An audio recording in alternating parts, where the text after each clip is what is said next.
આજે અબડાસા તાલુકાના ભાચુંડા ગામમાં આવ્યા છીએ, જ્યાં કનેથી એક છોકરો નલિયા સરકારી હોસ્પિટલના આંદોલન વખતે જેમણે રજૂઆત કરી હતી એ ગામમાં, અને અહીંયા કને આવ્યા પછી એક સરસ વાત એ દેખાણી કે દરેક સમાજના લોકોને ભૂખ જે પોતાના બાળકોને ભણાવવાની, છોકરીને ભણાવવાની, પોતાના છોકરાને ભણાવવાની આ ભૂખ છે દરેક સમાજના લોકોને. અહીંયા કને તમે જે લોકો જોવો છો ને આ બધા અલગ અલગ સમાજમાંથી છે. અને આ ગામની એક નવીનતા બીજી દેખાણી કે અહીંયા કને બહુ ઓછી વખત ચૂંટણી થયેલી છે, એટલે કે હરીફરીને રહે છે અને મોસ્ટ ઓફ બિનરી પર ચૂંટણી થતી હોય. આવા ગામમાં, એવા વિકસિત ગામમાં 53 વિદ્યાર્થીઓ પ્રાથમિક શાળામાં છે અને એક જ શિક્ષિકા છે. શિક્ષિકા બહેનનો ખૂબ ખૂબ આભાર કે બહુ સારું શિક્ષણ છે, બધા એમના વખાણ કરે છે. પણ એક શિક્ષક 53 વિદ્યાર્થીઓને કેવી રીતે ભણાવી શકે, આ મોટો પ્રશ્ન ચિહ્ન અબડાસાના ધારાસભ્ય અને કચ્છના સાંસદને થાય છે.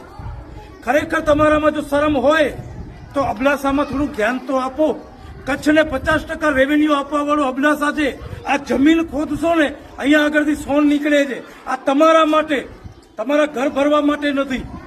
આ અબડાસામાં આરોગ્ય અને શિક્ષણ આ બંને સારું આપવું એ જવાબદારી તમારી છે, કચ્છના સાંસદની છે, અબડાસાના ધારાસભ્યોની છે. હું નથી કહેતો કે હું જ કરું, હું આવ્યો છું, આ મુદ્દા ઉપર રજૂઆત કરી છે. હવે તમારી જવાબદારી છે પ્રદ્યુમનસિંહ જાડેજા સાહેબ અને વિનોદભાઈ ચાવડા સાહેબ, હવે તમે અબડાસા માટે કેટલું કામ કરો છો.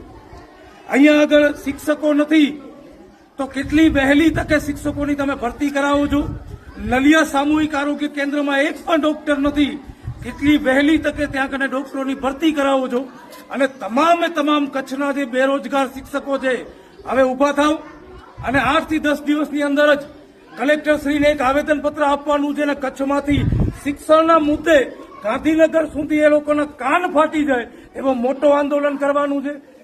અને તમામ વાલીઓને કહેવા માંગુ છું, જે ગામડાઓમાં શિક્ષકો નથી એવા તમામે તમામ ગામડાઓના વાલીઓને કહેવા માંગુ છું કે આગળ આવજો. બહુ મોટો આંદોલન શિક્ષણ માટે થશે. શિક્ષિત બનો, સંગઠિત બનો અને સંઘર્ષ કરોના નારા સાથે તમામ લોકોને વિનંતી છે કે શિક્ષણના મુદ્દા ઉપર કચ્છની ખમીરવંતી જનતા હવે જાગો. આ જવાબદારી આપણી છે, આપણા બાળકોનો ભવિષ્ય સુધારવો હોય તો. એટલે મહેરબાની કરી અને ઉઠો, જાગો અને તારીખ નક્કી કરીએ. એ તારીખે ભુજમાં ત્યાં કને કલેક્ટર ઓફિસનો ઘેરાવો થઈ જવો જોઈએ. તમામે તમામ લોકો આ વિડીયોને વધારેમાં વધારે લોકો સુધી શેર કરજો. આભાર, ધન્યવાદ.